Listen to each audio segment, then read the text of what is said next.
5 seconds to go.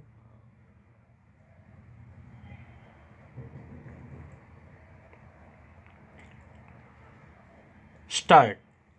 Dear friends, it is an enriching experience to be sharing my perceptions on this vital issue with this august gathering. I am particularly pleased to join you at this Tata Memorial Lecture. Before I start my presentation, I wish to congratulate Dr. Bharat Ramji and his team at Population Foundation of India for taking this initiative. The Foundation and the Parliamentarians Forum for Human Development, of which I am the founder chairperson, have been interacting on issues of social importance. We always value the input by the Population Foundation of India during the interactions organized by Parliamentarians Forum.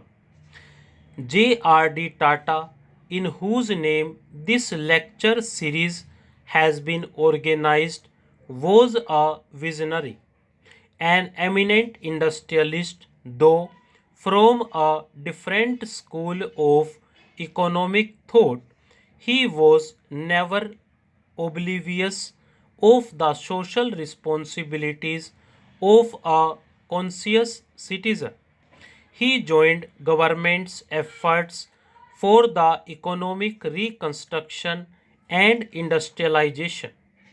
But in order to ensure that society was able to avail the fruits of economic development as also to sustain the growth, it was essential to contain our ever increasing numbers and use the available resources for the optimum benefit of the people.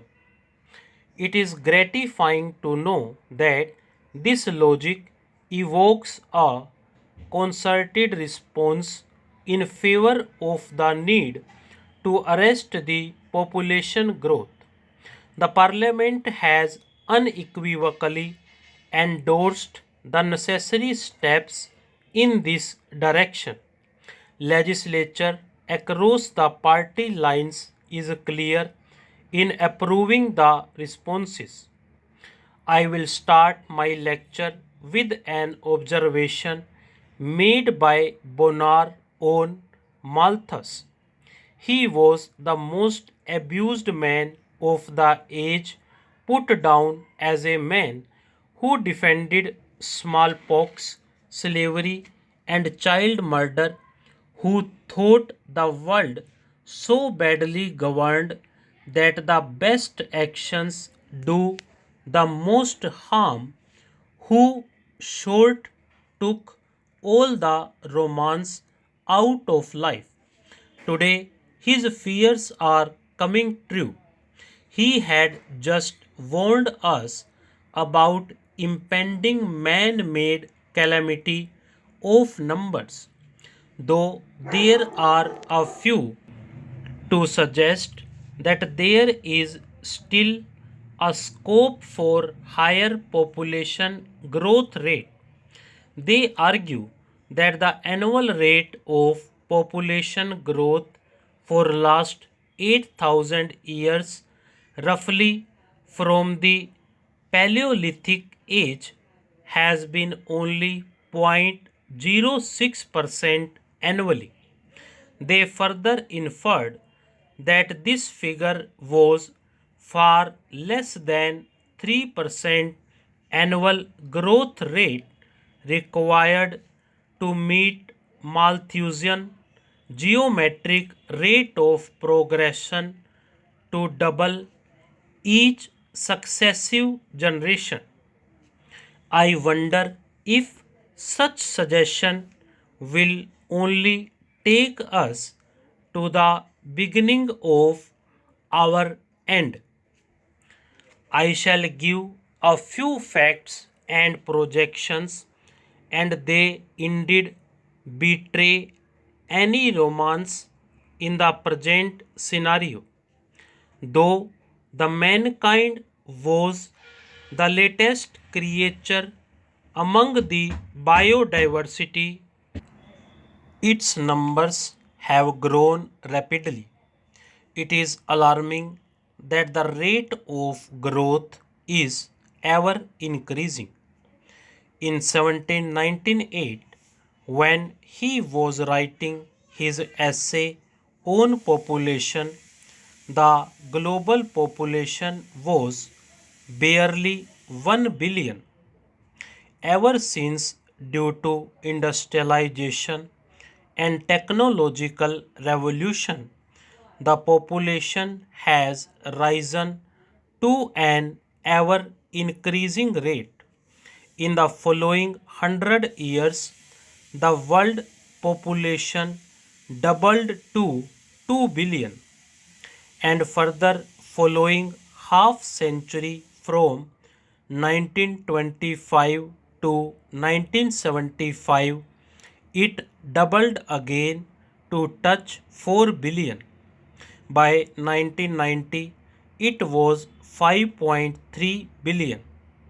Even though there is a decrease in the overall growth rate of population from 1971 onwards, according to UN projections, by 2025 the earth will contain a population of around 8 billion people, and the global population stabilizes as 11 billion people in the second half of the next century. The worst aspect of this population explosion is that these increases will be taking place largely in the developing and underdeveloped countries. It has been projected that from now to 2025, around 95% of all global population growth will take place in these countries. At current rate of population growth, we should plan to accommodate a workforce of around 3 billion of people in developing countries by 2025. This means these developing economies should be able to cater the need to around 40 million new jobs every year. These countries have comparatively low industrial production, a high domestic consumption, leaves minimal surplus in the economy. Secondly, it is observed that in the countries with large population, the share of primary sector is higher in the economy. Greater part of investment and other inputs go into sustaining this large population. This does not leave enough of investable surplus. But it was not until Second World War the demographers and economists recognized that larger population adversely affected the economic development because it diverted the investments from growth related to inflated social demands of a larger population. In this context of developing countries, the population explosion will intensify the crisis of social security and sustainable development, urbanization, and urban poverty. Already there is a trend among developing societies that their workforce is abandoning the agriculture and are shifting to urban clusters. In 1985, around 30% of the population of developing countries was living in urban areas, which shall go to 60%. Stop.